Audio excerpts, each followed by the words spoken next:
In the vast and sprawling timeline of ancient Egypt, certain names echo through the millennia with an almost mythical resonance. We hear of Tutankhamun, the boy king, his golden mask. We know of Cleopatra, the last queen. Cleopatra, power, romance, tragedy, and of course there is Ramses the Great, colossal temples and statues. Ramses the Great, a legacy that casts a long, deep shadow over predecessors. Yet within that shadow lies Seti I, one of Egypt's most pivotal rulers. Seti was the second pharaoh of the 19th dynasty. The new kingdom, a period of renewed strength and imperial ambition. He was the son of a soldier who rose to become pharaoh, Ramses I, and his queen, Sita. A new royal house founded on military prowess and steadfast loyalty, not ancient divine ancestry. His destiny, consolidate his father's fledgling dynasty and reassert Egypt's power on the world stage. More than a transitional figure, Seti was a master strategist. He was a prolific builder. He was a restorer of tradition. His achievements deserve to be brought into the light. His role in history is often defined by his most famous son, Ramses the Great.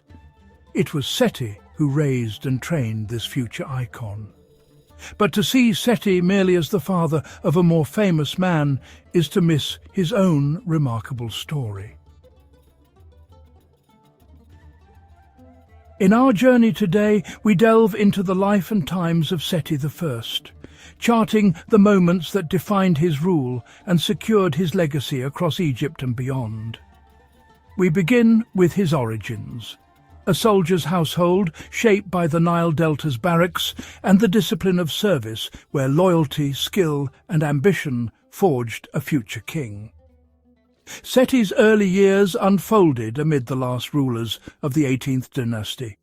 Under their shadows, he watched power shift and learned how swiftly fortunes could rise. He witnessed his father's ascent and the military machine that lifted their house. Those experiences of rank and responsibility became the bedrock of his own rule. When the double crown finally rested on Seti's brow, he carried a mandate: to restore Egypt's strength, to heal its traditions, and to lead with clarity of purpose. His reign, no mere placeholder, was marked by decisive action, organization, and a vision for Egypt's future that reached from temple courts to distant frontiers. We turn to his campaigns, reasserting influence in Canaan, pushing into Syria, and confronting the growing power of the Hittites that pressed upon Egypt's borders. A key moment came with the strategic seizure of Kadesh, an achievement etched in reliefs and inscriptions, and a standard his famed son would struggle to equal. These sources, scarred walls and careful texts, let us analyze the wars they remembered, chariots in motion, cities taken, and triumphs proclaimed in stone. Amid the victories rises a debated question. Did Seti elevate Ramses to co-ruler, or did an unusually prominent crown prince simply train in public view? In either case, the preparations for succession were meticulous, revealing the complexities of royal power and the schooling of a future icon. Finally, we descend to his eternal home, KV-17 in the Valley of the Kings, among the finest royal tombs, whose art and preservation illuminate Seti's enduring legacy.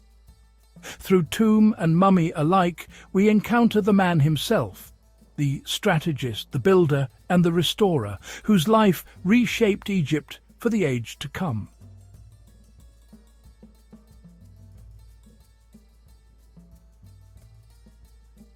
The story of Seti does not begin in a palace of inherited splendor, but in the barracks of the Nile Delta, among soldiers, drill yards, and the discipline of service.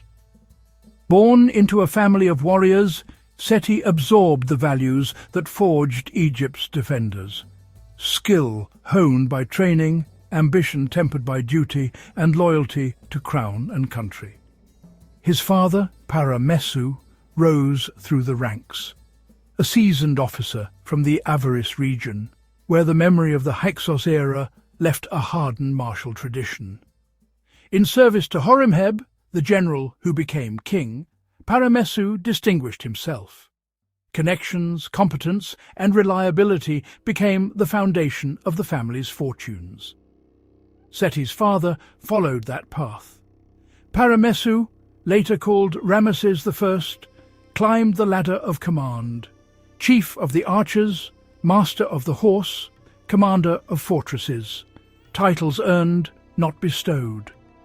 Horemheb rewarded that loyalty, appointing Ramses vizier and naming him heir.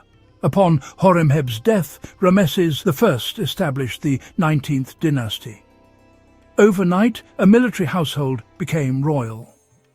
In that crucible, Menmaatre Seti grew up, drilled in discipline, logistics, and the calm of command under pressure. Seti likely served beside his father in official duties, learning strategy firsthand, holding ranks such as hereditary prince and chief of the troops while observing statecraft. Unlike princes raised in secluded courts, Seti's education was pragmatic and battle-tested. It shaped the early Ramesside ethos: readiness, order, and restoration. The 18th dynasty had inherited a vast realm. Seti's line earned authority through service, witnessing the fragility of the state and the need to rebuild after upheaval. Their mission was clear: restore order after chaos, replace a failed royal line with steadier hands, and reassert traditional Egyptian values across temples and borders. That legacy of service forged Seti's identity. He was not only king by divine right, he was commander-in-chief, sworn to protect and strengthen the nation he inherited.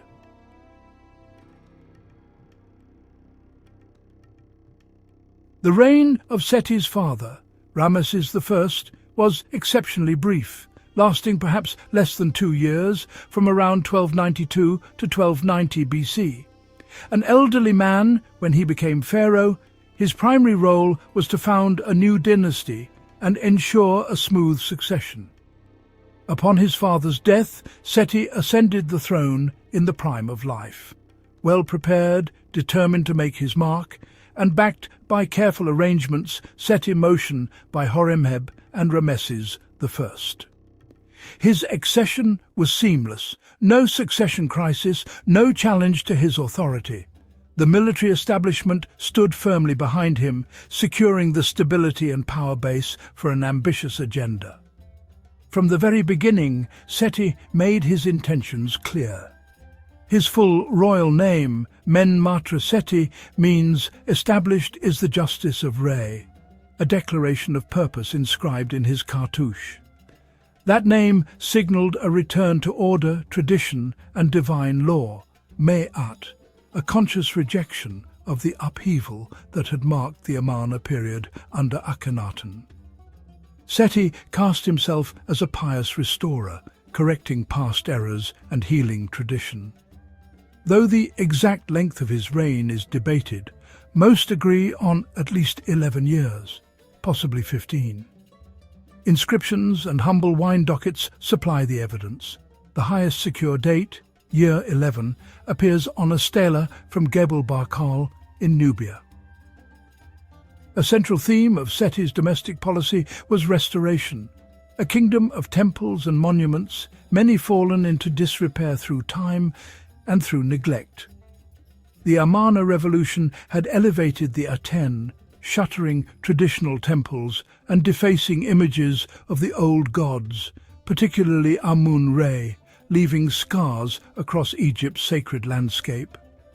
Seti undertook a comprehensive, methodical program to undo that damage, not merely a builder of new monuments, but a conscientious custodian of Egypt's sacred heritage.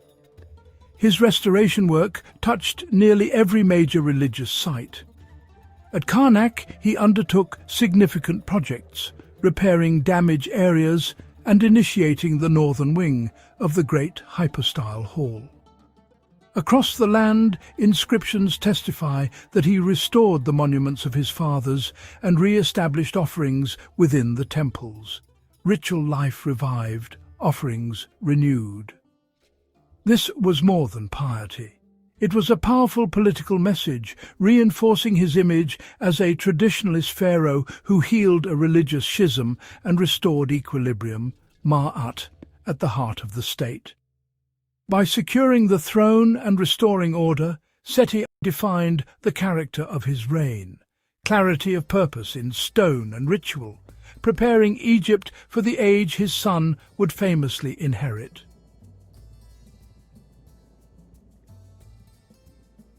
Seti was not only the great restorer, he was a prolific builder whose works defined the spirit of his reign. Across Egypt, his projects rank among the most beautiful of the new kingdom, monuments planned with intention as much as with grandeur. His building program embodied his core principles: piety, power and permanence, each stone a statement of order returned. Sites were chosen carefully, messages carved deliberately, placement and iconography reinforced royal authority and sacred tradition. The craftsmanship reached a brilliant height, delicate, precise bas-reliefs whose elegance many regard as the pinnacle of Egyptian art. Foremost stands his mortuary temple at Abydos, a masterpiece in fine white limestone, personal, majestic, and meticulously finished. Within its halls, Seti communes with the gods, performing the rituals of kingship, figures carved in graceful lines, painted with quiet radiance. The temple honoured the great deities, Osiris, Isis, Horus, Amun-Re, Ra-Horakhti and Ptah, while elevating the king within the divine order. There too the Abydos king list inscribed legitimacy in stone, anchoring his dynasty within Egypt's ancient past.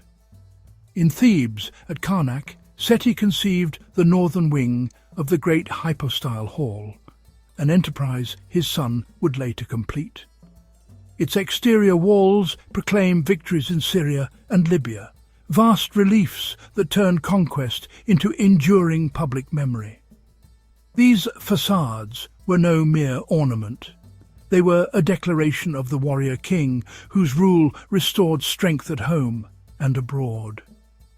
Thus, through restoration and new creation alike, Seti laid a foundation of stone, an artistic and political legacy his son would inherit and amplify.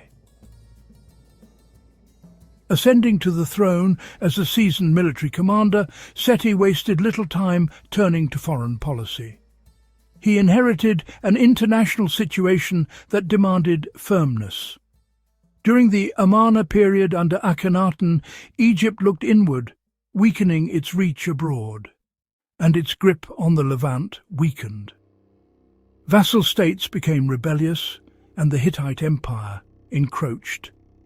Seti's objective marched north and east to reassert Egyptian dominance and to secure trade routes and buffer zones, not expansion, reclamation. His first major campaign, in year 1, targeted the Shasu nomads of the Sinai and southern Canaan. They had been disrupting the ways of Horus. Karnak's outer hypostyle hall reliefs document the campaign. They show Seti in his chariot, the warrior pharaoh, charging and scattering enemies. Swift, brutal victories sent a clear message. Egypt was mighty, and the new pharaoh was a force to be reckoned with. With the south pacified, Seti pushed north into Canaan. He moved city by city, re-establishing authority over princelings who had broken away or switched allegiance to the Hittites. Reliefs show captures like Yanoam, Egyptian soldiers scaling walls with ladders and local inhabitants pleading for mercy. The campaigns reintegrated territories. Garrisons were established, tribute was imposed, oaths of loyalty were extracted. Seti was rebuilding the empire of Thutmose III.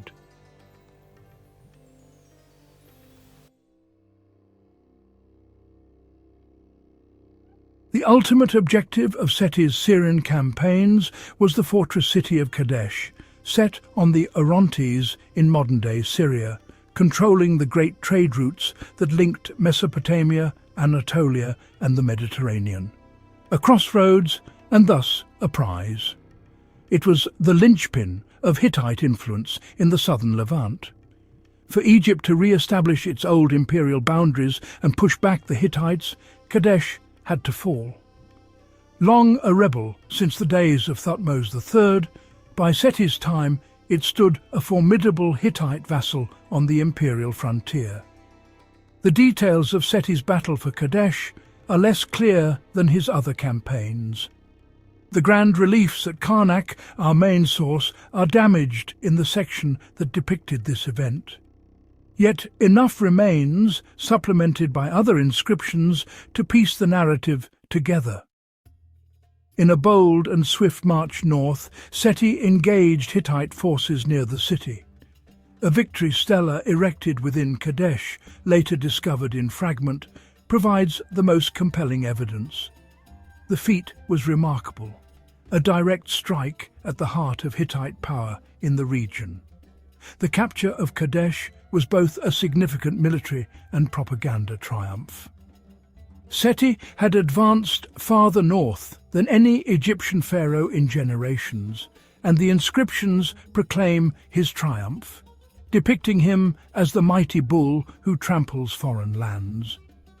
For a brief moment, it seemed as if the Egyptian empire had been fully restored. The victory magnified Seti's prestige and proved his dynasty's military might. Yet the triumph must be viewed in its strategic context. While Seti captured the city, it was not the final word in the long conflict between the superpowers. Egypt had demonstrated power projection into Syria, but Hittite influence was not broken. Thus, the campaign stands as a high point, celebrated in stone, while the wider situation remained fluid. It set the stage for an even more famous and far more ambiguous battle at the same place under his son, Ramses II.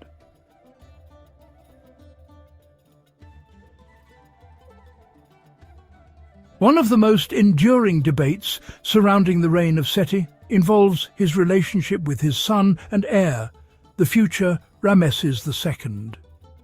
The central question: did Seti elevate Ramses to co-regent? That would mean father and son officially ruling together. Co-regency was a tactic used by pharaohs to secure succession and train heirs. Proponents point to inscriptions and reliefs showing Ramesses in unusually prominent roles for a crown prince. At Abydos, at Karnak, at Beit el-Wali, Ramesses appears in royal and religious ceremonies beside his father, sometimes nearly equal in scale. Some inscriptions give Ramesses titles implying royal authority, and he even received his own royal titulary while Seti lived. But many Egyptologists disagree. They argue the evidence is misread. Ramesses' prominent role could have been practical training as crown prince and a public designation of the successor to cement the dynasty. Opponents note there are no official documents, royal decrees or legal texts dated to a joint reign. All surviving documents use Seti's regnal years alone. Still, Ramesses undeniably held exceptional privilege and power in his father's final years. Seti gave him unprecedented visibility and responsibility. Whether this was co-rule or an intensive apprenticeship remains debated. What is clear, Seti meticulously prepared Ramesses for the throne, securing the 19th dynasty's future. When Seti died, he was laid to rest in a tomb that can only be described as the pinnacle of funerary art in the New Kingdom. It is also known as Belzoni's tomb, after its discoverer Giovanni Belzoni, who first entered its corridors in 1817. At 137 meters, it is one of the longest and deepest tombs in the valley, but its true significance lies in the breathtaking quality and completeness of its decoration. Every wall and ceiling, from the entrance to the burial chamber, is covered with exquisitely carved and painted scenes and texts, preserved in stunningly vibrant colour. The artists employed a technique of high-quality bas relief, where the background is carefully carved away to leave the figures standing out. This was then plastered and painted with incredible detail. The artistic style is one of refined elegance and grace, a hallmark of Seti's reign. The scenes and texts guide the deceased pharaoh on his perilous journey through the underworld, ensuring his safe passage and ultimate rebirth as a god. For the first time in a royal tomb, we find the full text of the Litany of Re, a prayer that identifies the pharaoh with the sun god. The corridors are decorated with the Book of Amduat and the Book of Gates, which detail the 12 hours of the night through which the sun god, and thus the deceased king, must travel. A highlight is the burial chamber itself, which features a magnificent astronomical ceiling depicting the constellations and celestial deities, a star map for the pharaoh's eternal journey across the heavens. The discovery of the tomb in 1817 created a sensation across Europe. Belzoni even created a full-scale replica of 2 of its chambers for an exhibition in London in 1821, introducing the wonders of Egyptian art to a fascinated public. This early exposure, however, came at a cost. The methods of the time, including making wet paper impressions and wax impressions of the reliefs, caused significant damage to the delicate painted surfaces. Conservation efforts are now a constant battle against time and the environment. Scientists and conservators work to stabilize the plaster, clean the surfaces, and monitor the tomb's microclimate. The story of Seti's tomb is also the story of our evolving responsibility to protect the past.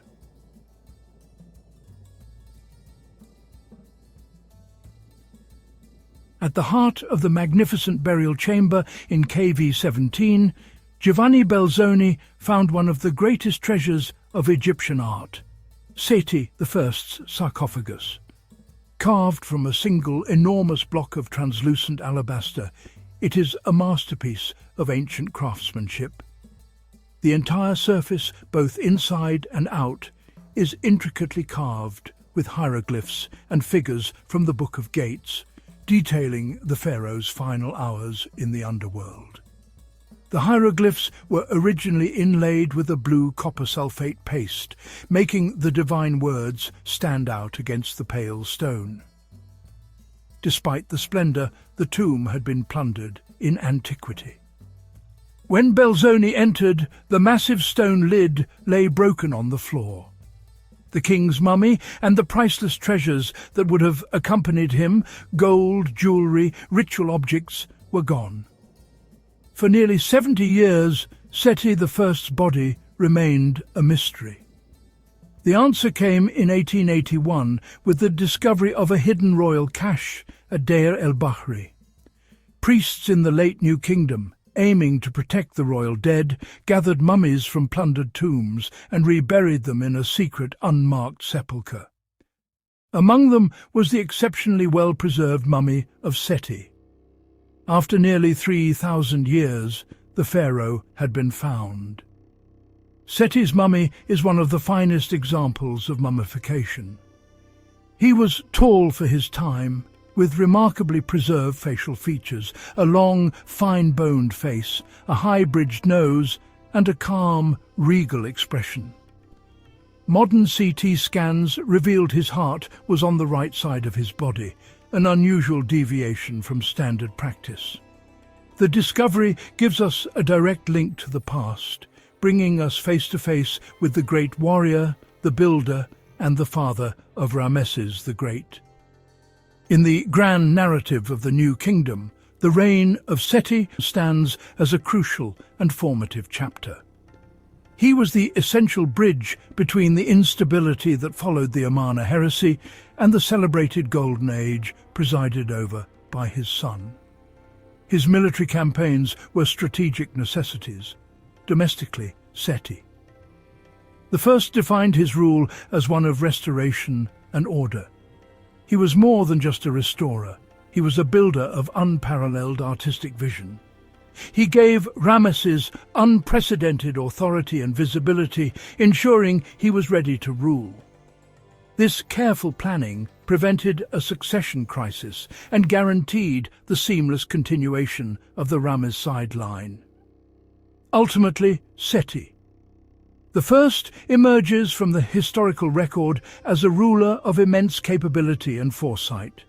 He was a disciplined soldier, a devout restorer, a masterful builder, and a wise father. To view him simply as the father of Ramses the Great is to miss the point entirely. He was not a shadow, but the very architect of the age that his son would come to define. He was the pharaoh who stabilized a kingdom, rebuilt its faith, and set the stage for one of the most magnificent eras in Egyptian history.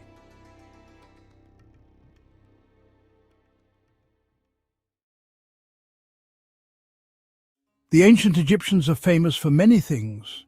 We remember their towering pyramids. We marvel at their golden treasures. We are fascinated by their strange animal-headed gods. But perhaps more than anything else, we are captivated by their intricate and profound beliefs about life after death. For the people along the banks of the mighty Nile thousands of years ago, death was not an end. It was a transition. A doorway to another existence, a journey to an eternal life they prepared for their whole lives. This belief was the very heart of their civilization, influencing everything they did. It shaped their society, starting with art, architecture, and religious practices. The magnificent tombs were not just burial places, they were eternal homes, built to last for millennia. The elaborate rituals were not simple farewells, they were essential procedures to ensure safe passage and rebirth. From the pharaoh in his golden palace to the humble farmer in his mud brick house, every Egyptian shared the hope of life beyond the grave.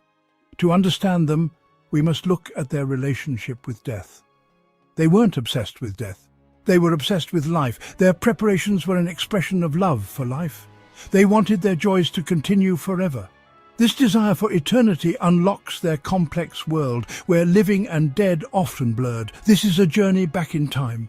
Their ideas changed over thousands of years, growing more complex. We will explore the cosmos, their powerful gods, and the rise of writing. We will see the soul's perilous journey through the underworld and the final judgment. It is a story of hope, fear, and the human quest for immortality. In ancient Egypt, religion was not separate from daily life. It was woven into the very fabric of society, a constant presence that connected everyone. At the center of this religious web was the powerful concept of the afterlife. This was not a belief reserved for a select few priests or nobles. It was a universal truth that united all Egyptians, providing a shared purpose and a common understanding of their place in the universe. The gods they worshipped were deeply involved in this process. Osiris, king of the underworld, Anubis, guide of souls. Both played crucial roles in the journey of the dead. Their stories and powers gave shape and meaning to what happened after death. The Egyptians believed that a proper burial was absolutely essential. It was the first and most critical step in securing a place in the afterlife. Without the correct rituals and a protected tomb, the soul could be lost forever, condemned to a restless and unhappy existence. This is why they invested so much time, effort, and resources into their funeral practices.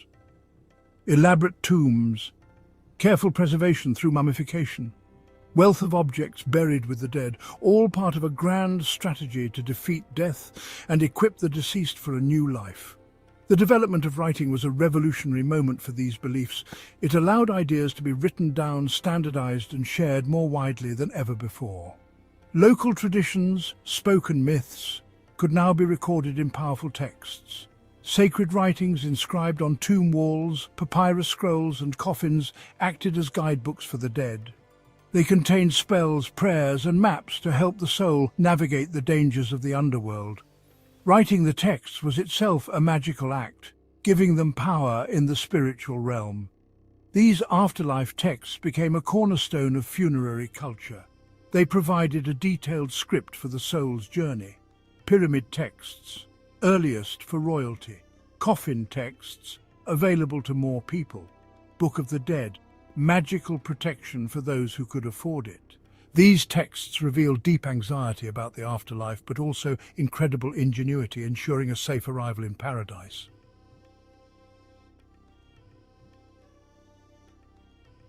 The journey to the afterlife, as imagined by the ancient Egyptians, was far from simple. It was a difficult and hazardous voyage through a complex spiritual landscape known as the Duat, or the underworld. This realm was filled with terrifying demons, strange obstacles, and gates guarded by fearsome beings. The deceased soul would have to face a series of trials and tests to prove their worthiness. They could not make this journey alone.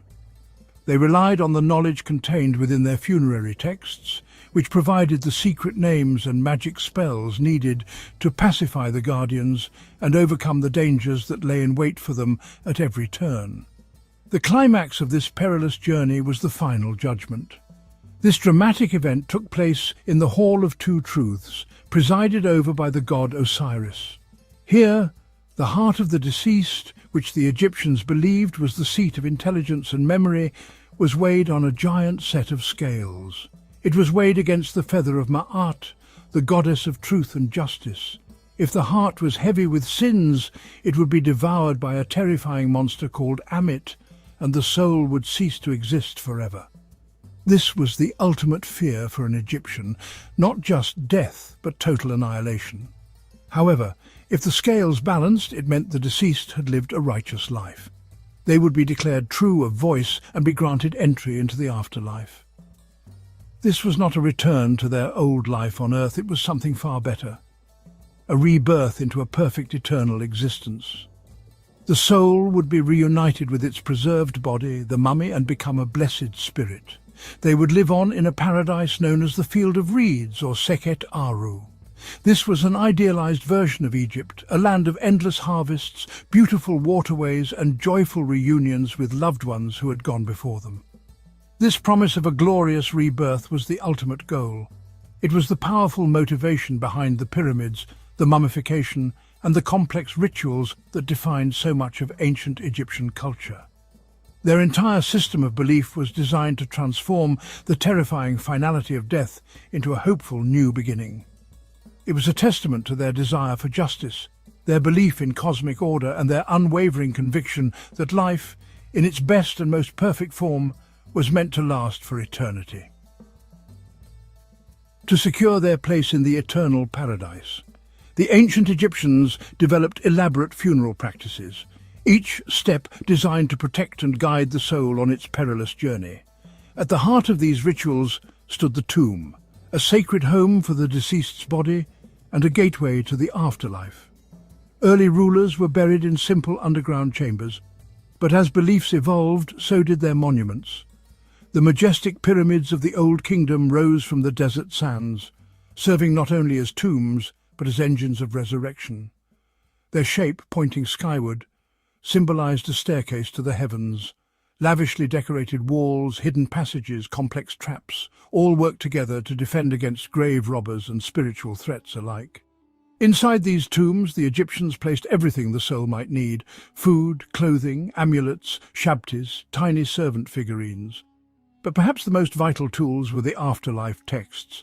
The earliest of these, the pyramid texts, inscribed on the walls of royal tombs over 4,000 years ago. These spells and prayers were reserved for the pharaohs, helping them navigate the dangers of the Duat and join the gods. As time passed, these sacred writings evolved. The coffin texts appeared, expanding access to powerful magic beyond royalty to nobles and high officials. Later still, the famous Book of the Dead emerged, a collection of spells written on papyrus scrolls, tucked beside the mummy in its sarcophagus. These texts provided step-by-step instructions, how to avoid pitfalls, recite the right words, and win the favor of gods and guardians. Each new generation added their own prayers and spells, reflecting changing hopes and fears. In this way, the afterlife texts became a living tradition, one that shaped Egyptian culture for millennia. Tombs, rituals, sacred writings. Together they formed a protective shield, ensuring the journey to the field of reeds would not end in darkness, but in everlasting light.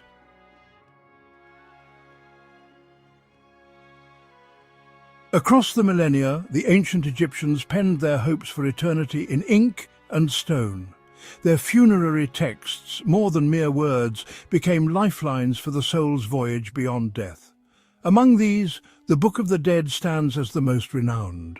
Unfurled on delicate papyrus, its spells and illustrations served as a passport, guiding the deceased through the shadowy corridors of the Duat, the underworld. Each scroll was unique, tailored to the individual's journey, filled with prayers, passwords, magical instructions to outwit dangers and win the favor of Osiris, judge of the dead. But the Book of the Dead was just one chapter in Egypt's sacred literature. Deep within royal tombs, the walls blossomed with the books of the netherworld. These cosmic maps charted the sun god Ra's nightly journey through 12 perilous hours of darkness. Their cryptic illustrations and hymns were reserved for pharaohs, depicting monstrous guardians, fiery lakes, the rebirth of the sun, an allegory for the king's resurrection and triumph over chaos. High above, on the ceilings of tombs, another genre unfurled, the books of the sky. These texts, like the Book of Nut, traced the goddess arching overhead, swallowing the sun at dusk, birthing it anew at dawn. They offered a celestial perspective, promising that, like the sun, the soul, too, could rise again. Each tradition offered a different map, a unique vision of the afterlife's challenges and rewards. Together they reflected Egypt's evolving beliefs that immortality was not guaranteed, but earned through knowledge, righteousness and ritual. As we gaze upon the faded ink of papyrus scrolls, the vibrant frescoes of tomb walls, the star-studded ceilings of ancient burial chambers, we glimpse a civilization obsessed with guiding its dead, not into oblivion, but toward a luminous eternity. Their texts were more than guides. They were promises, etched in word and image, that the journey would not end in darkness, but in the everlasting light of the field of reeds. In the shadowed silence of Egyptian tombs, the quest for eternity took tangible form through the intricate art of mummification, an extraordinary ritual, both scientific and sacred. To the ancient Egyptians, the body was the vessel of the soul, and its preservation was vital for a successful journey into the afterlife. The process began soon after death. Specialist embalmers, often priests, washed the body and recited prayers to purify it. The most critical step followed. The removal of internal organs, liver, lungs, stomach, intestines were carefully extracted and placed within canopic jars. Canopic jar lids shaped as protective deities. These jars were more than containers. They symbolized guardianship over the vital essence of the deceased. The heart, thought to be the seat of emotion and intelligence, was usually left inside the body, destined to be weighed against the feather of Maat in the Hall of Judgment. The brain, considered less important, was removed and discarded.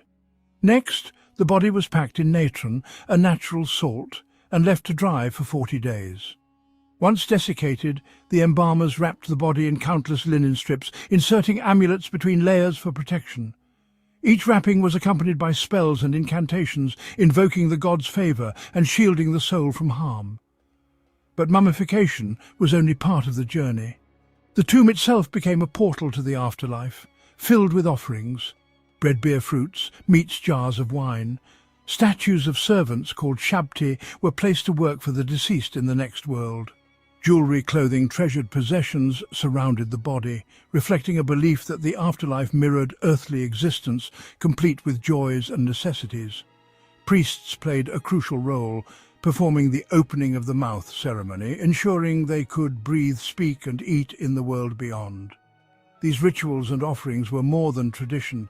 They were acts of devotion and hope. Every careful preparation echoed a profound faith that, With the right rites, the soul would awaken, thrive, and find peace in the lush fields of eternity. In this sacred process, the Egyptians sought not just to preserve the body, but to guarantee the soul's triumphant passage through the mysteries of death into the promise of everlasting life.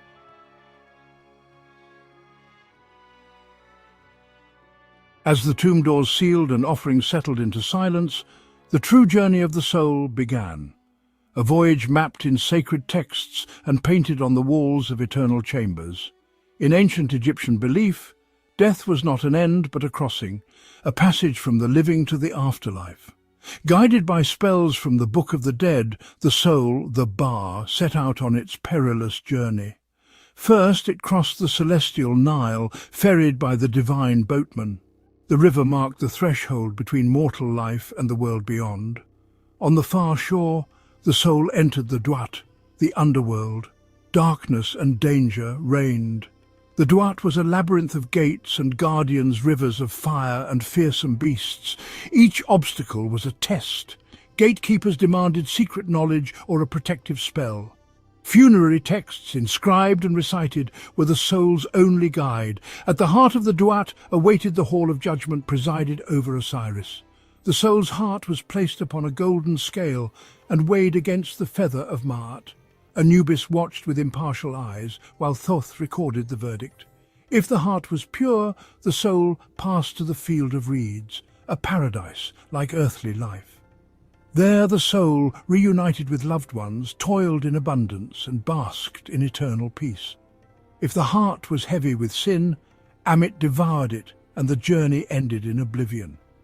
Through these stages, crossing trial judgment, the Egyptians imagined a spiritual odyssey. Each peril and each prayer reflected a hope. With devotion, wisdom, and the favour of the gods, the soul could transcend death and awaken in the afterlife. With every tomb painting and funerary text, the ancients immortalized this voyage, a testament to their quest for immortality and their belief that the soul's story had only just begun. In the shadowed halls of the afterlife, beneath star-strewn ceilings and eternal columns, the soul faced its most crucial trial, the judgment of the dead. Here, in the awe-inspiring Hall of Judgment, the fate of every soul was decided, an event watched over by the mightiest deities of the Egyptian pantheon. At the heart of the hall, Osiris, lord of the afterlife, sat upon his golden throne, shrouded in regal linen and crowned with the white and red of Upper Egypt and Lower Egypt. Before him, the scales of justice gleamed in the half-light, a symbol of perfect balance and truth. Anubis, the jackal-headed guardian of the dead, guided the trembling soul forward. With careful hands, Anubis placed the soul's heart, believed to be the seat of memory, conscience, and emotion, on one side of the scale. On the other side rested the feather of Maat, the goddess of truth and cosmic order. The moment was sacred and still. As the scales tipped, Thoth, the ibis-headed scribe of the gods, recorded every detail with unerring precision, his papyrus scrolls capturing the soul's fate for eternity. Watching nearby, Maat herself stood serene, her feather a radiant beacon of justice. But lurking at the foot of the scales was Amit, the fearsome devourer, her form part lion, hippopotamus, and crocodile, the three most dangerous beasts of Egypt. Her jaws parted in anticipation, ready to consume any heart weighed down by sin, dooming the soul to oblivion. If the heart balanced with Maat's feather, if the soul had lived with honesty, compassion, and respect for the gods, the path to the field of reeds opened. There eternal joy awaited. But if the heart was heavy with wrongdoing, Amit devoured it, and the soul was erased from existence, lost forever. This divine judgment was not only a test of deeds, but a measure of the soul's harmony with truth and order. For the ancient Egyptians, the weighing of the heart was both a warning and a hope, a reminder that every act in life echoed in eternity, and that the gods watched with wisdom and mercy. With each judgment, the Egyptians reaffirmed their most sacred belief, that to live justly was to be worthy of immortality, and that the ultimate reward, or punishment, awaited in the halls beyond death. Beyond the Hall of Judgment, where the fate of each soul was weighed with divine precision, lay another formidable trial, the Lake of Fire. In the ancient Egyptian imagination, this was no ordinary body of water. It was a churning, fiery expanse, its surface rippling with flames, annihilate, transform. For those souls whose hearts had not found perfect balance, the Lake of Fire was a place of dread and destruction. Here the unrighteous risked utter obliteration, their very essence consumed by the scorching waters, as punishment for a life lived in discord with Ma'at. This was the ultimate threat, the end of the soul's journey, the erasure of identity for all eternity. Yet the Lake of Fire was more than a pit of punishment. It was also a crucible of purification. Some souls, though burdened by imperfection, could endure the flames and emerge cleansed, their transgressions burned away by the fire's purifying touch. In this trial, by fire destruction renewal, the soul that survived the lake's ordeal was transformed, purified, reborn, worthy to continue its journey toward immortality. Fire itself held deep mythological significance for the Egyptians. It was a force of chaos, danger, light regeneration. In sacred texts, fire was invoked by gods and priests alike to destroy evil, ward off chaos, renew the world at dawn. The Lake of Fire, then, was a testing ground, a place where the soul faced the duality of fire as a threat to the unworthy, as a promise of renewal for those who could endure. Ultimately, the Lake of Fire was not just a symbol of fear, but of hope. It reminded the living that even after death, the path to perfection was possible. The fires of trial could lead to spiritual rebirth. For the ancient Egyptians, the soul's journey was never truly over. It was a continual process of testing transformation, the pursuit of eternal harmony with the divine. After the soul has emerged from its trials, purified by fire, judged by the gods, and found worthy, it enters the long-awaited paradise of Sekhet Aru, the field of reeds. To the ancient Egyptians, this was the ultimate reward, a realm of eternal abundance, peace and joy. Sekhet Aru was imagined as a vast, sunlit expanse of fertile fields bordered by tranquil waterways, mirroring the lush banks of the Nile in its most perfect form. Here golden crops grew tall, and the air shimmered with the promise of endless harvests. Tomb paintings and sacred texts depict this paradise as an idyllic landscape, a place where the soul could plough fields that never failed, gather fruit that never spoiled, and rest beneath palms that never withered. But Sekhet Aru was more than just a land of plenty. It was a place of reunion and restoration. Loved ones long departed awaited each other, families reuniting in joy, friends and ancestors greeting the newly arrived soul. In this paradise, all suffering and sorrow were left behind. The worthy would dwell alongside the gods and the blessed dead, sharing in feasts, music and laughter for all eternity. For ancient Egyptians, Sekhet Aru embodied the highest hope, that a life lived in harmony with Ma'at, the cosmic order, would be rewarded with everlasting happiness. The field of reeds was not a distant, abstract concept. It was a vivid vision of fulfillment, a promise painted on tomb walls and written into the Book of the Dead. In Sekhet Aru, the journey of the soul found its perfect conclusion. Here, eternal life was not simply endless existence, but a state of harmony, joy and reunion. A reflection of everything the Egyptians cherished about life, made immortal. For them, the field of reeds was a testament to the power of hope, the beauty of the afterlife, and the enduring human longing for happiness beyond the horizon of death.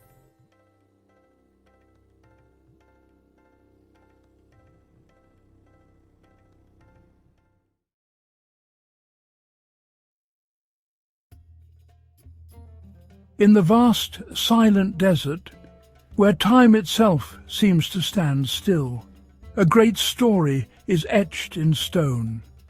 Well, it is a story of power, ambition, and a king who sought to live forever. This is the story of Ramses II, a pharaoh of ancient Egypt. He was a man who became a god, a warrior who became a peacemaker, and a builder whose shadow stretches across more than 3,000 years of history.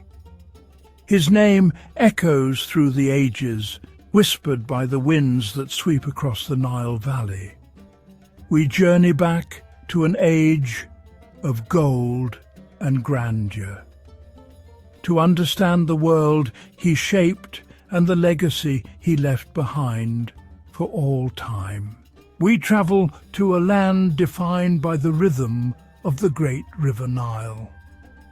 This was ancient Egypt during its New Kingdom period, a time of immense wealth and influence.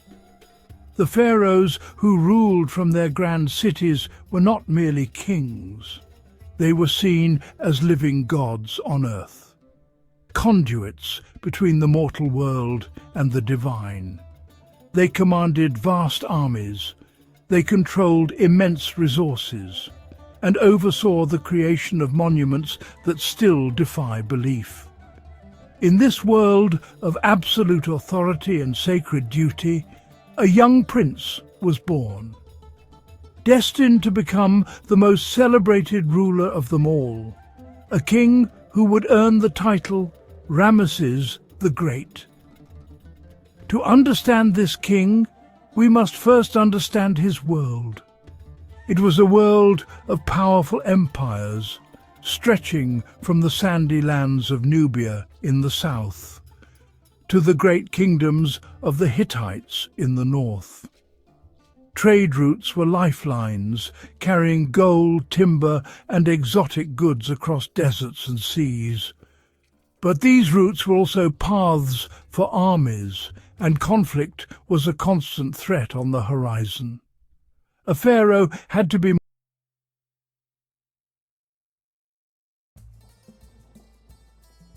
Why is this one pharaoh remembered as the Great?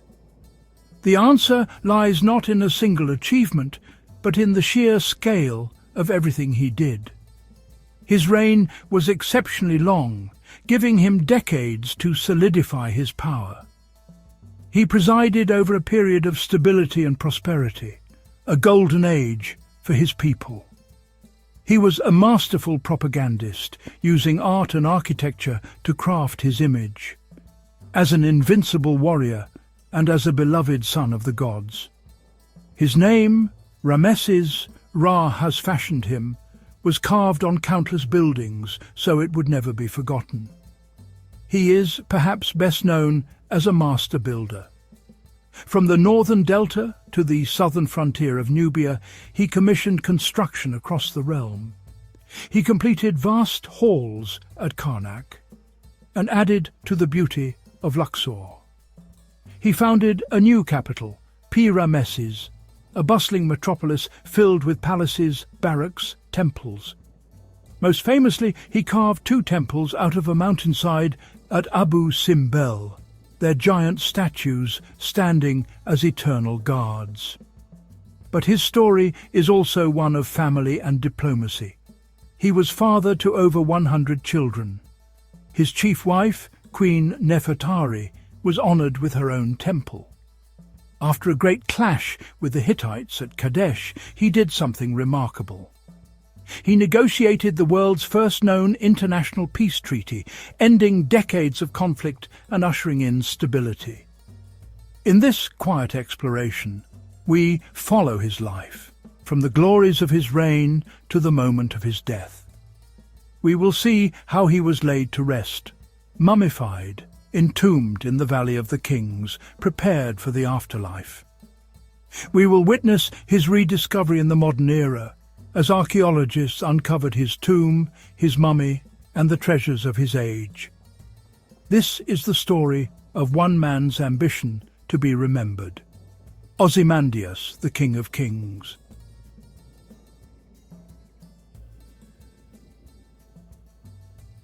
The story of Ramesses the Great begins not on a throne, but in the royal courts of a new and powerful dynasty. He was born into a family that was not of ancient royal blood. His grandfather, Ramesses I, had been a commoner, a skilled military commander who rose through the ranks to become pharaoh. This military background shaped the entire dynasty. They were soldiers first, pragmatic and determined to restore Egypt's strength after a period of internal turmoil. His father was Seti I, a formidable pharaoh in his own right. Seti was a great warrior and a prolific builder who began many of the projects his son would later complete. From his father, the young Ramesses learned the duties of kingship. He would have accompanied Seti on tours of the kingdom, watching as he administered justice and oversaw the construction of temples. He learned that a pharaoh's power was not just inherited, it was demonstrated. It was shown through military victory, through grand architecture, and through a constant visible connection to the gods.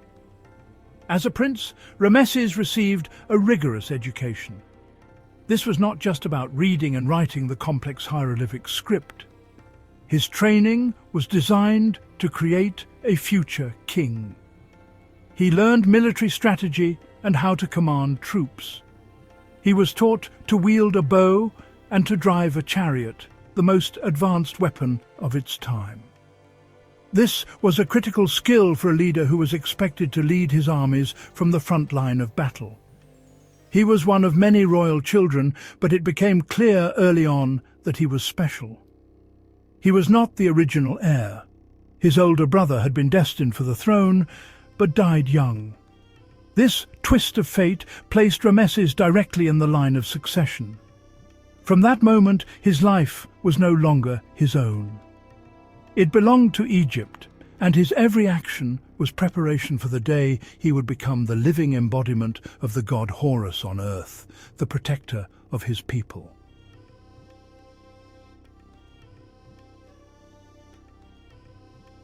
The transition of power in ancient Egypt was a sacred and carefully managed process. To prepare his son, Seti I took an unusual step. He appointed Ramesses as his co-regent when the prince was still a teenager. This meant that Ramesses shared the throne with his father, ruling alongside him. It was the ultimate apprenticeship. He was given real responsibilities, leading parts of the army and overseeing building projects. This practical experience was invaluable. It allowed him to understand the machinery of government, the loyalties of the court, and the immense pressures of leadership long before he had to bear them alone. This public elevation was a deliberate strategy, ensuring that when the time for succession came, the court and the country would see Ramesses as the undisputed and rightful heir. When his father, Seti I, passed away, Ramesses was around the age of 25. The transition was seamless, a testament to the careful planning that had preceded it. There was no struggle for power, no court intrigue to challenge his claim. He ascended the throne as the third pharaoh of the 19th dynasty, his authority already well established. His coronation would have been a magnificent ceremony, a series of complex rituals designed to confirm his divine status. At the temples of Karnak and Memphis, he was proclaimed king. His new royal name announced to the world, a name that would soon be carved across the entire country. One of his very first acts as sole ruler was to honor his father. He traveled south to Abydos, a sacred city dedicated to the god Osiris, lord of the afterlife. There, he completed the beautiful temple that his father had begun. He made grand offerings. He decreed that his father's memory should be revered forever. This was more than just an act of filial piety. It was a powerful political statement. By showing such devotion to his predecessor, Ramesses was reinforcing the legitimacy of his own family's dynasty. He was showing the world that he was a respectful son, a rightful heir, and a pharaoh who understood his sacred duties.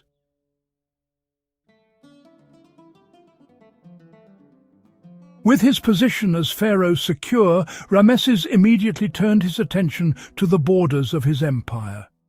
A king's first duty was to protect his land, and Egypt's vast wealth was a constant temptation for its neighbours.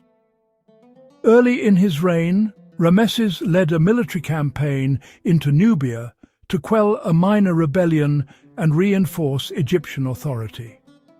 The reliefs carved to commemorate this campaign show him as a powerful, dominant warrior, easily crushing his enemies, a clear warning to any who might challenge his rule. To the west, Ramesses moved decisively.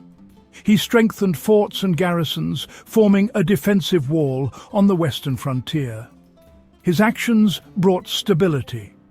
His most significant challenge, however, lay to the northeast. This region was a contested buffer zone between the two great superpowers of the age, the Egyptian Empire and the Hittite Empire.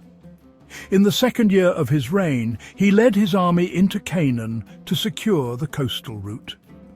This was a prelude to a much larger conflict, a careful positioning of his forces for the struggle to come. In the fifth year of his reign, Ramesses prepared for a decisive move. His aim was the city of Kadesh. Ramesses gathered a large army. He divided it into corps. The march was a feat of logistics. He believed surprise could secure a swift victory. His generals advised caution. The pharaoh chose boldness. That choice would shape what came next. A sudden Hittite ambush struck one of these columns. It was a masterstroke of timing. The Hittite chariots struck hard and fast. The Egyptian line wavered and panic spread. In the chaos, Ramesses acted decisively. He rallied his personal guard. He drove his chariot straight into the heart of the fight. The scene, as the Egyptians carved it, is cinematic and intimate. The king appears almost alone against the tide. He fights with the ferocity of a god-king. His courage steadied his men.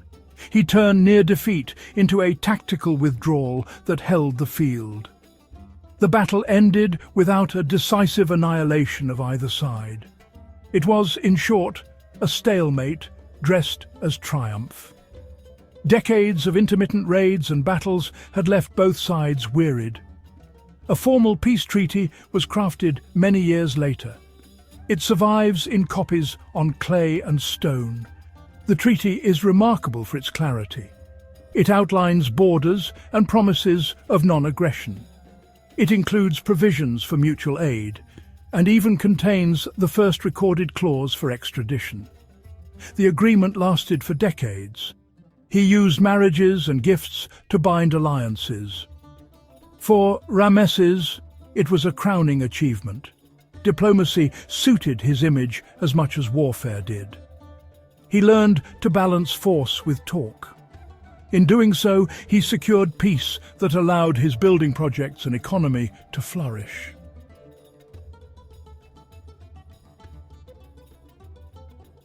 With the northern borders secured by treaty, Ramesses turned his boundless energy inward to a building program of breathtaking scale.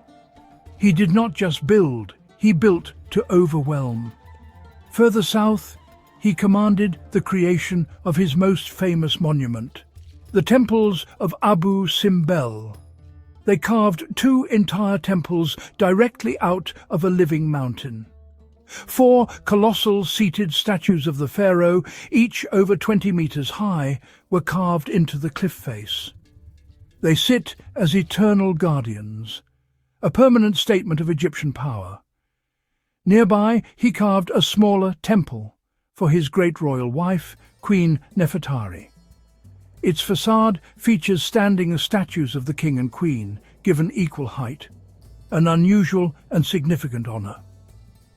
In his own funerary temple, the Ramesseum, it contained another colossal statue of himself, carved from a single block of granite, estimated to have weighed over 1,000 tons.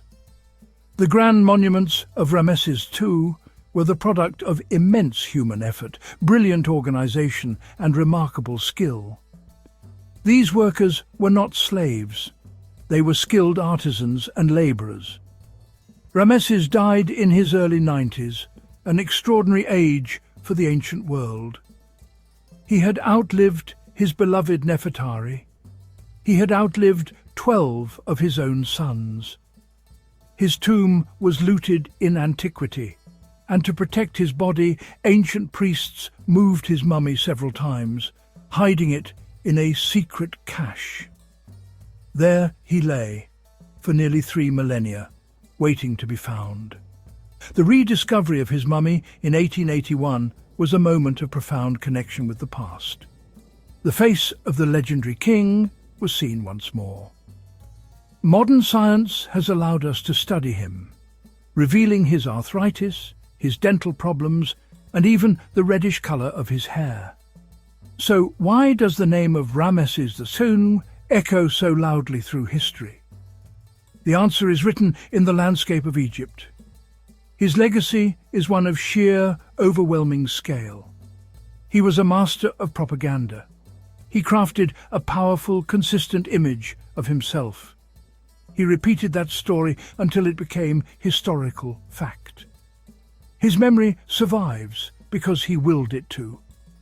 Today, visitors from all over the world gaze in wonder at the serene faces of Abu Simbel. In these moments, they feel exactly what Ramesses intended, a sense of awe. His ambition was to conquer time itself. He built his story into the very fabric of his country. The sands of the desert may shift, but the shadow of Ramesses the Great remains. His story, etched in stone, continues to be told, a quiet, majestic testament to one man's will to live forever.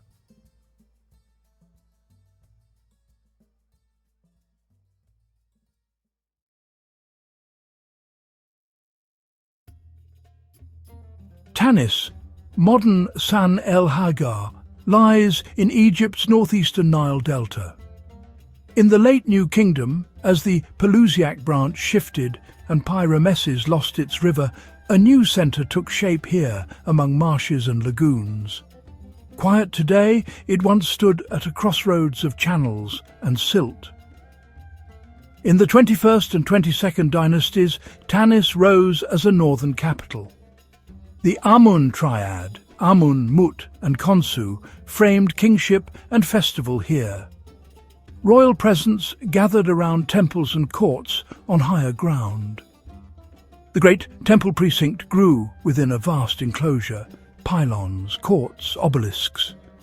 Many stones came from Ramesside monuments at Pi-Ramesses, brought north when harbours changed. Reuse was pragmatic policy, established forms serving a new place. Canals tied the precinct to a river port and the port to delta and sea. Grain, timber, oils and fine wares moved by boat. Levees and quays shaped the shoreline. Prosperity followed the water. Beyond the walls, urban life is clear in traces, workshops, ovens and lanes. Potters fired Nile clay.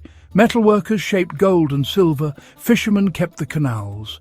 Festivals of the Amun triad threaded avenues between sphinxes and pylons. At Tanis, sacred stone was set again with purpose. Older names beside newer cartouches. What seems patchwork reads as continuity. Authority renewed in familiar granite. Beneath the sand, floors and walls built up in layers, a careful eye can read. Delta silt can both conceal and preserve. Wood, cordage and basketry survive in the damp. Yet the same shifting channels could quiet harbours and streets. As water moved, fortunes moved with it. Even so, Tanis endured, reconfigured rather than erased. Among columns and obelisks, a clear grammar appears: reuse, renewal, remembrance. Each block holds a prior life and a new role. In the north, Tanis answered Egypt's southern heartlands, a partner in cult and state. Here, faith and policy met in stone, and the ground kept a crowded archive. The quiet is only on the surface. As scholars sift that record, Tanis returns to view, its temples, streets and kings. Ahead lies the account of royal burials found here, art, ritual and power preserved. From these sands, a northern necropolis will speak.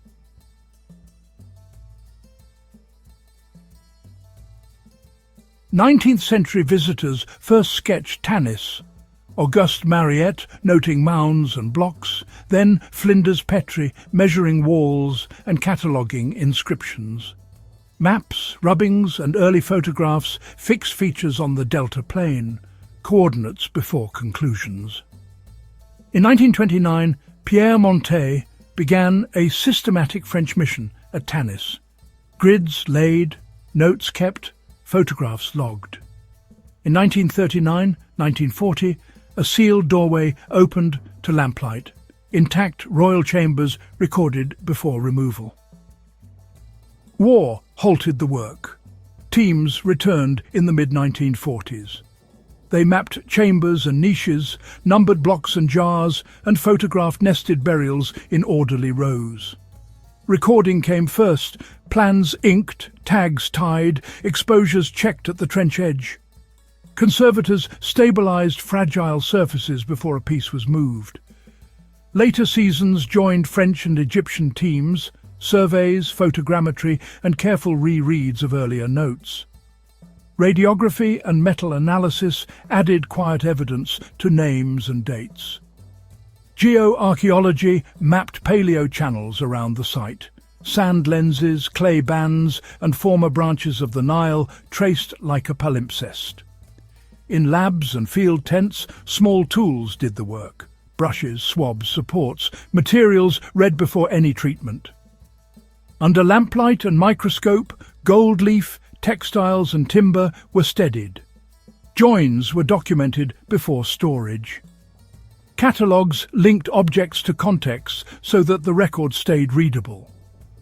Archives, plans, photographs, registers anchor attributions from the 21st and 22nd dynasties.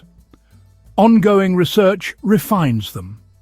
Dates nudged, identifications clarified, methods explained in print. In Cairo, conserved pieces rest in quiet galleries. Publications and archives carry the site's record forward. From Tanis, method guides the story. Finds, contexts and careful words returning to view.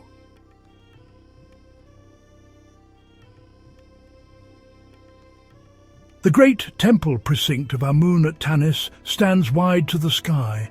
Massive enclosure walls, pylons and open courts still trace the plan. Stone frames empty space. The scale remains legible in light and wind. Sunlit passes reveal long axes, gateways, forecourts and processional space arranged in sequence. From above, the enclosure reads clearly against the delta plane. Standing pieces punctuate the courts, obelisks, colossal statues and sphinxes. Many are Ramesside works brought here and set anew. Bases and plinths show re-erection, old stone on new footings, alignments adjusted to fit the precinct.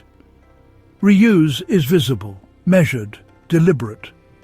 Scattered architectural blocks lie in ranks, column drums, lintels and fragments with crisp cartouches. Mixed origins can be read on their faces, older royal names carried into a later plan. Doorway elements rest in secondary positions, jambs and thresholds reused as fill or boundary. The masonry tells the sequence of moves. Beyond the sacred enclosure, low mud brick mounds outline streets and courtyards, urban traces held by sand. Kiln platforms and work areas sit near the temple edge. Paths thread between brick rises. Eroded corners mark rooms and lanes. At the margins, canal and harbour edges meet the plain. Berms, cuts and waterlines still visible. The delta landscape frames the site, reeds, shallow channels and shifting silt. Ruins and waterways share one horizon. In windswept courts, inscriptions catch and release light, hieroglyphs read by the sun's angle. Surfaces speak plainly where they stand. Details resolve on cartouches and recut figures. Old chisels, new lines, the eye follows joins and tool marks across time. The ruins function as an open archive, blocks ordered on pads, paths between notes of stone. Observation precedes conclusion. Here, legacy is visible in place. Reuse, renewal, remembrance set in quiet stone. We turn toward legacy and light. At Tanis, a royal necropolis came to light. Tombs of Susenes I, Amenemope, and Shoshenq II, with material linked to Takalot I and others. Sealed chambers, careful notes, and measured work made their story legible. Susenes I rested within nested coffins, his gold funerary mask and silver inner coffins beside him. Silver scarce in Egypt, associated with cool lunar light. Necklaces, pectorals, amulets and inlays lay as priests had placed them. Around the king stood ranks of Shabti figures. Canopic jars observed. Heart scarabs, bead-net shrouds and faience rosettes formed ordered layers, the arrangement left by ritual hands. Delta damp preserved reeds, cord, wood and linen, even as it tarnished silver and softened copper alloys. Conservators proceed slowly, radiographs and notes first, swabs, shims and supports after, stabilizing joins and lifting salts. Chemistry and imaging guide the hand. Today, the finds are seen chiefly in Cairo, the Egyptian Museum and the National Museum of Egyptian Civilization. Ongoing cataloguing and analysis continue to refine dates and attributions. Quiet updates that sharpen context. Digital models and archives stitch scattered blocks. Drones and satellites trace paleo channels that frame interpretation. Provenance and open records keep the ledger clear, while teaching passes the method on. Measure, draw, compare. Under gallery lamps, gold burns steady, silver breathes cool. Faience and linen hold a soft light. Legacy here is method and memory. What we preserve is understanding. The mask watches, quiet and constant.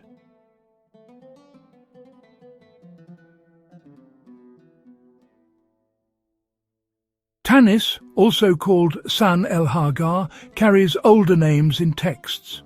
In the Hebrew Bible, it appears as Zoan. In the Septuagint, Tanis, placing a northern court in the delta. Late antique geographers marked it on river maps, cities strung along shifting branches. Early travellers sketch pylons and obelisks. Photographers fix the ruins in silver light. Reports, engravings and museum displays shape the public imagination of delta capitals. In modern culture, Tanis is often invoked as a lost city in the sands, an image carried by adventure fiction and film. These stories enliven interest, yet blur timelines and places. Archaeology proceeds by trenches and notes, not legends. Context logged, provenance is traced, claims tested against the record. Myth remains myth. Spectacular treasures and sacred objects circulate in stories, not in verified finds at Tanis. What we do have are named kings, mapped tombs, and catalogued objects. Quiet data that carries weight. Museums present the evidence, labels explain limits as well as facts. Documentaries and classroom films bring Tanis to new audiences. Measured words over measured drawings. Provenance and method keep the record readable.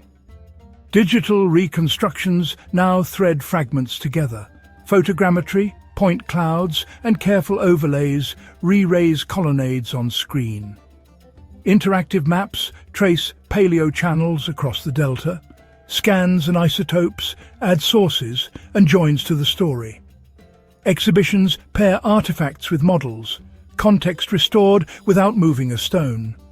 The message endures, shifting rivers, resilient cities. Tanis stands as a northern counterpart to Thebes, two voices in Egypt's wider story. From scriptures to screens, Tanis returns, quiet facts under warm light. The delta breathes. The record remains.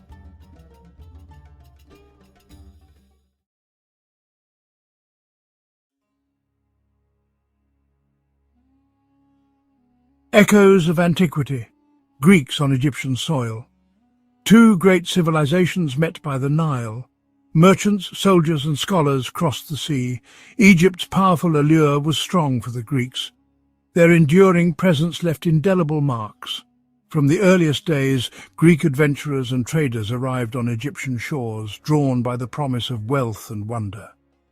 They mingled with pharaohs and priests, leaving behind stories etched in stone and papyrus. As centuries passed, the Greeks became more than visitors. They became part of Egypt's living tapestry. Alexandria rose as a beacon of Hellenistic culture, where knowledge flourished and worlds converged. Through conquest, commerce and curiosity, the Greeks shaped Egypt, and were shaped by it in return. Their odyssey on Egyptian soil would echo through the ages, from antiquity to the Ottoman era, weaving a legacy of connection and transformation.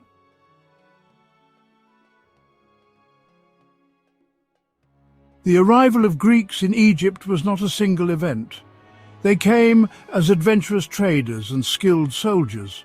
The 7th century BC marked a more formal beginning. Psammetichus used Greek mercenaries to secure power. Greek merchants established trading posts. Enterprising merchants from cities like Miletus brought goods. Soldiers of fortune offered their services. Their courage laid the groundwork for larger communities.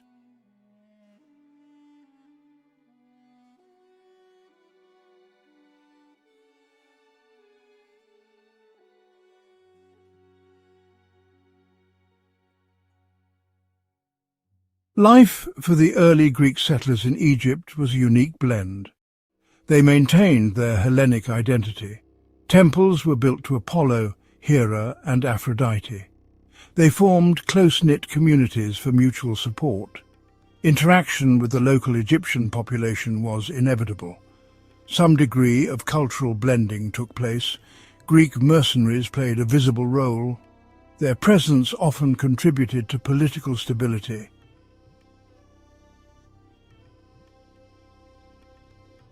The great Macedonian king, Alexander, turned his gaze towards Egypt, a land of ancient wonders and enduring mysteries. In 332 BCE, he crossed the desert and approached the Nile, his army formidable and his ambitions grand.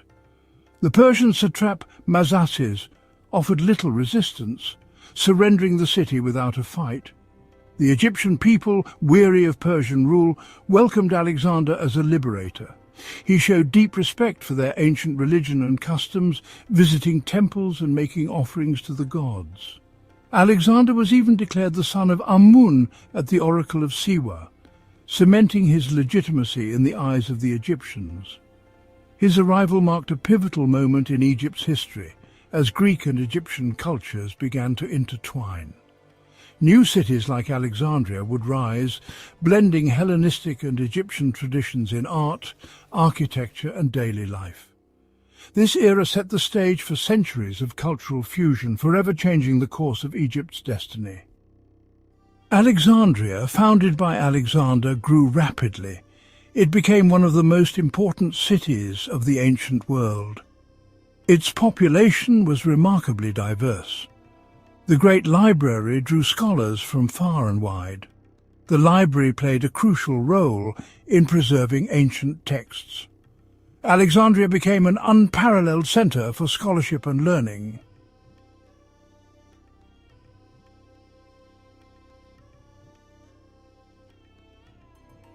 The final years of the Ptolemaic dynasty were marked by turmoil.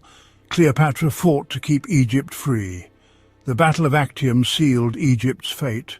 Octavian defeated Antony and Cleopatra. Cleopatra chose death over Roman subjugation. Egypt became a Roman province, marking a monumental turning point.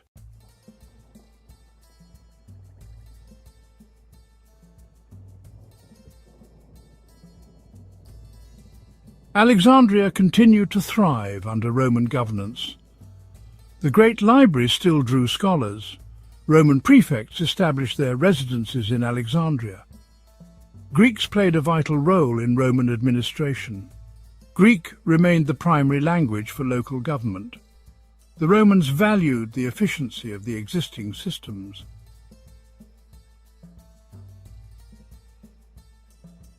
A new chapter unfolded with the formal division of the Roman Empire. This occurred in the year 395 AD, splitting the empire into west and east. Egypt became a crucial province of the Eastern Roman Empire. This eastern realm is more commonly known to historians as the Byzantine Empire. Its magnificent capital city was Constantinople, the new Rome on the Bosphorus. Egypt continued to hold immense importance for its Byzantine rulers. It reliably supplied essential grain to Constantinople and considerable tax revenues. The established administrative structures largely remained in place for some time. However, they gradually acquired a more distinctly Byzantine character over centuries. This transition marked another long and significant era for Greeks in Egypt. The Byzantine period witnessed the profound and widespread Christianization of Egypt. The ancient land of pharaohs slowly embraced the new faith. Alexandria solidified its position as one of the foremost centers of Christian theology. It was home to many influential patriarchs, monks, and religious thinkers. Figures such as Athanasius the Great and Cyril of Alexandria shaped Christian doctrine. Their theological writings and leadership had impacts far beyond Egypt's borders. The city's great intellectual heritage was now increasingly channeled into religious discourse. Grand churches and numerous monasteries were established throughout the Nile Valley. The ancient pagan temples were gradually closed, abandoned, or repurposed. The religious landscape of Egypt was being fundamentally and irrevocably transformed.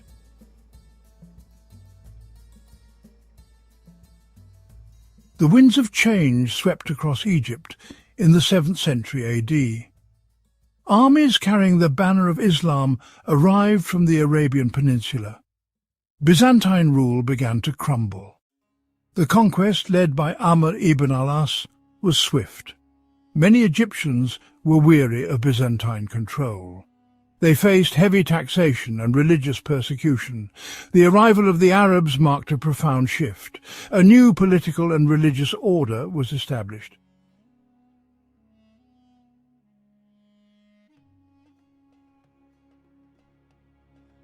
The Fatimid Caliphate conquered Egypt in 969 AD, establishing a Shia Islamic dynasty.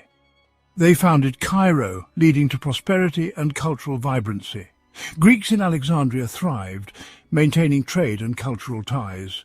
Greek merchants played a key role in Mediterranean commerce. The Fatimids were relatively tolerant towards non-Muslims, including Greeks. Greek intellectual heritage influenced Islamic learning during this period.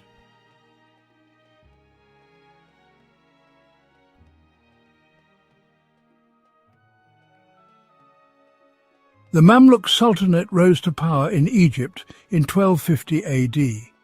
The Mamluks were a unique military caste, originally slave soldiers of Turkic and Circassian origin.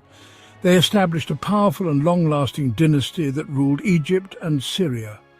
Their reign was characterized by impressive military achievements and monumental architecture. However, it was also a period of frequent internal power struggles. The environment for non-Muslim communities under the Mamluks could be variable. At times they enjoyed relative peace and protection, adhering to dhimmi regulations. At other times they faced stricter enforcement of discriminatory laws or persecution. This often depended on the disposition of the ruling sultan or political pressures. The Greek communities had to adapt to these fluctuating conditions. Despite the challenges, Greek communities in Egypt demonstrated remarkable resilience. Their numbers may have fluctuated, but their presence endured. A key institution for the Greeks was the Greek Orthodox Patriarchate of Alexandria. This ancient religious body continued to function throughout the Mamluk period. It provided spiritual leadership and a focal point for Greek Orthodox identity. Monasteries, such as the famous St. Catherine's Monastery in Sinai, though under Mamluk protection, not directly in Egypt proper, preserved Greek traditions. Within their communities, Greeks strove to maintain their language, customs, and faith. This sense of continuity was vital for their survival as a distinct group. They passed down their heritage through generations, often in challenging circumstances.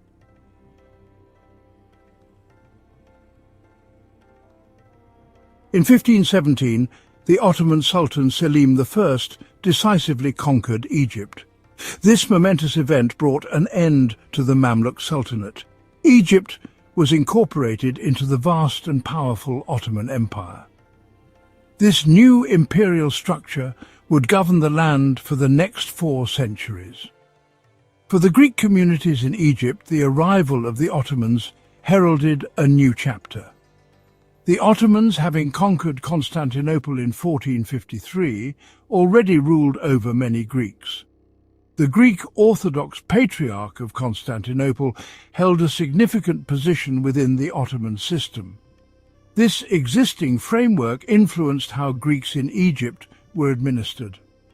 Initially, the transition brought changes to the ruling elite and administrative hierarchies. One remarkable aspect of the Ottoman era was the rise of individuals of Greek ancestry. Many rose to positions of significant power and influence within the Ottoman state. Some of these individuals came through the devşirme system. This was the practice of levying boys from Christian families in the Balkans. These boys were converted to Islam and educated to serve the Sultan. Others, particularly the Phanariot Greeks from Constantinople, gained prominence. They excelled as diplomats, administrators, and provincial governors. Their linguistic skills, education, and commercial acumen were highly valued. This phenomenon meant that Greek influence could be felt at the highest levels. It extended throughout the diverse provinces of the sprawling Ottoman Empire.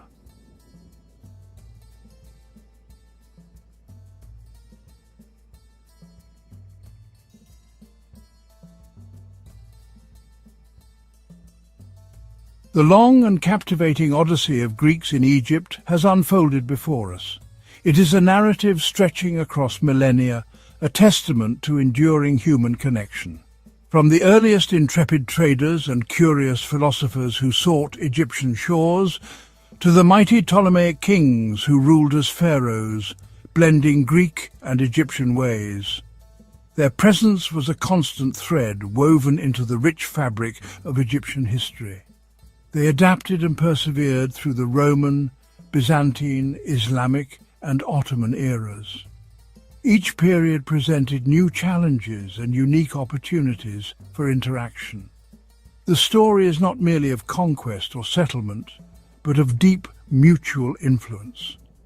This interaction shaped the destiny of both great civilizations in profound ways. The Nile witnessed a remarkable and sustained encounter between two powerful cultures. The cultural imprint of Hellenism upon the land of Egypt was truly significant.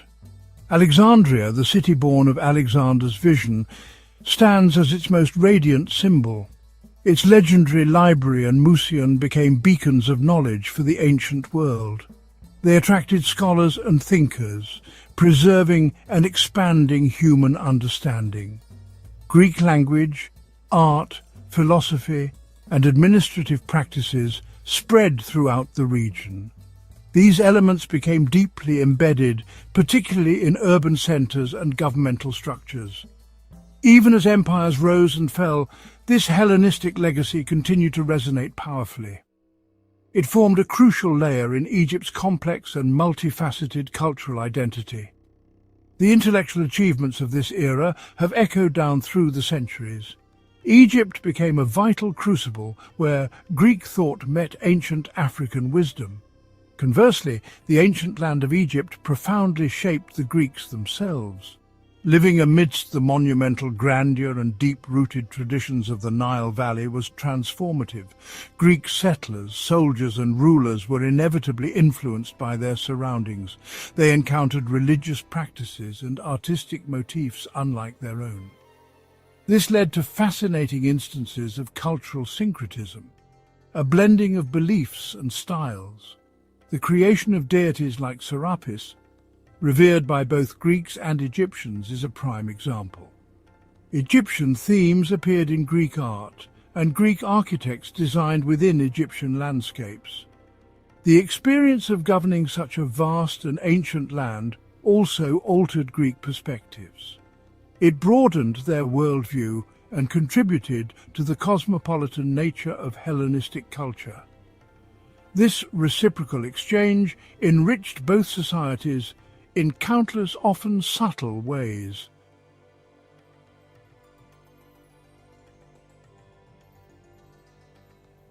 The historical foundations laid by Greeks in antiquity were strong. These foundations allowed for a notable resurgence of Greek communities in Egypt. This was particularly evident in the 19th and early 20th centuries.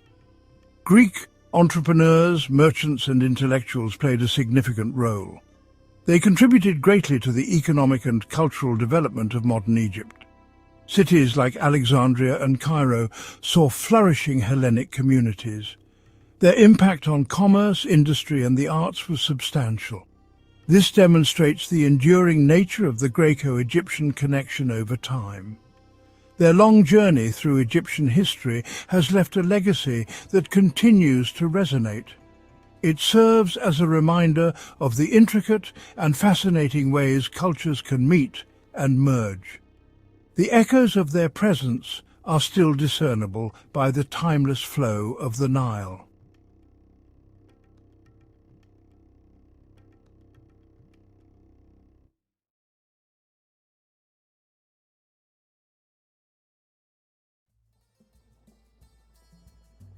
Giovanni Battista Belzoni was a man of extraordinary strength and even greater ambition.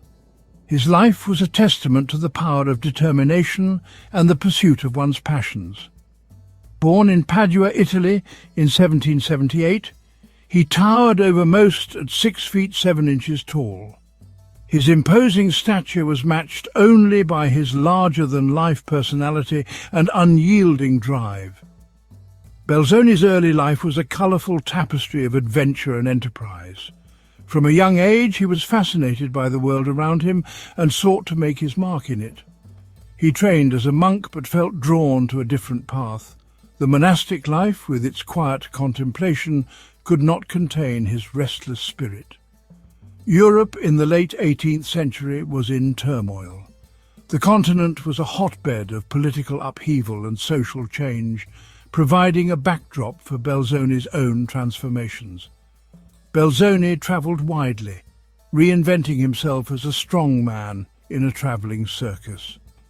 His performances were not just about brute strength, they were a showcase of his ingenuity and showmanship. He captivated audiences with feats of strength and hydraulic inventions. His innovative spirit led him to create devices that amazed and entertained people across Europe. Yet his curious mind craved more. The life of a performer, though thrilling, was not enough to satisfy his intellectual hunger. Fate intervened when Belzoni found himself in Egypt in 1815.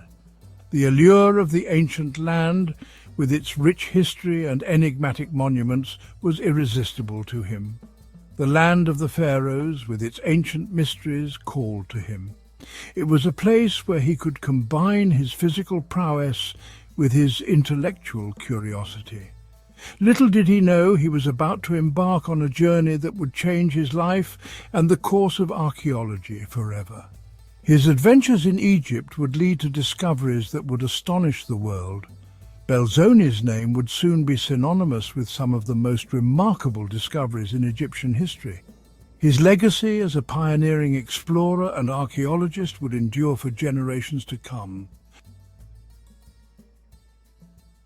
Egypt in the early 19th century was a land of opportunity for those with a thirst for discovery.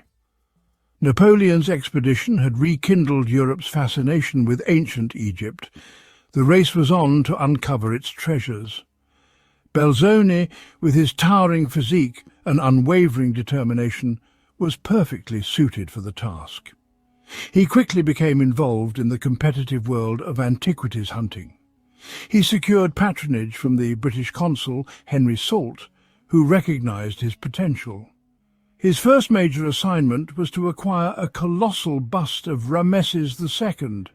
This 7-ton relic, known as Young Memnon, lay abandoned near the Ramesseum at Thebes. Transporting this behemoth seemed an impossible feat. Yet Belzoni, with his engineering skills and sheer willpower, was undeterred. Moving the 7-ton bust of Ramses II was a logistical nightmare, a challenge that tested the limits of early 19th century engineering and human endurance.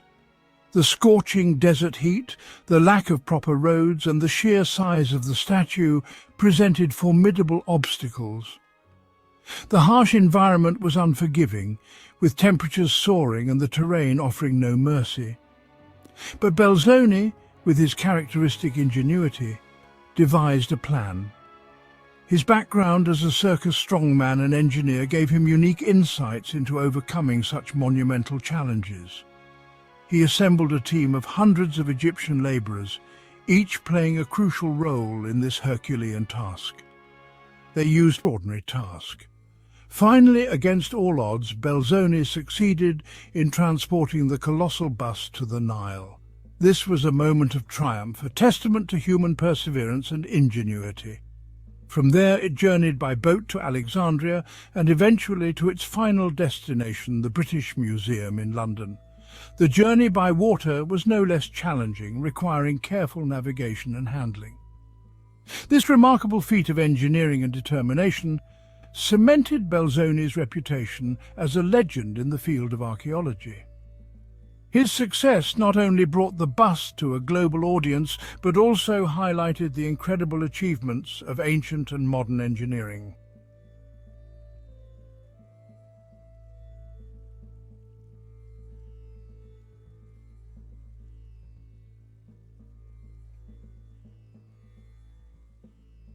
Belzoni's exploits were far from over.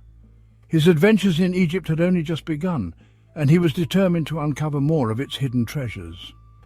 In 1817, he set his sights on Nubia, a region in southern Egypt renowned for its ancient temples. This area, rich in history and mystery, called to him like a siren's song. His mission to locate and excavate the Temple of Abu Simbel. This was no ordinary task. It was a quest that required both courage and ingenuity. This temple, carved into a sandstone cliff, was said to be buried beneath the desert sands. Legends spoke of its grandeur, hidden away for centuries. Guided by local stories and his own intuition, Belzoni found the temple's entrance, half submerged in sand. It was a moment of triumph. But the real work was just beginning. The task of clearing the entrance was monumental. The sheer volume of sand that had to be removed was staggering. Once again, Belzoni rallied a team of workers. These men, driven by the promise of discovery, worked under the scorching sun. They laboured tirelessly, removing tons of sand by hand. Each shovelful brought them closer to unveiling the ancient marvel. Finally, the entrance to the temple, adorned with colossal statues of Ramses II, was revealed. These statues, standing guard for millennia, were a sight to behold. Belzoni's discovery of Abu Simbel was a sensation. News of the find spread quickly, capturing the imagination of people around the world. It offered the world a glimpse into the grandeur and power of the ancient Egyptian civilization. The Temple of Abu Simbel became a symbol of the enduring legacy of Egypt's past.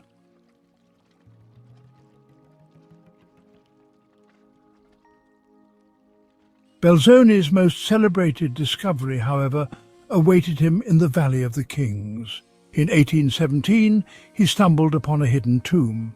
It belonged to Seti I, father of Ramses II. The tomb, untouched for millennia, was a treasure trove of ancient art and history. Its walls were adorned with vibrant paintings depicting scenes from Egyptian mythology.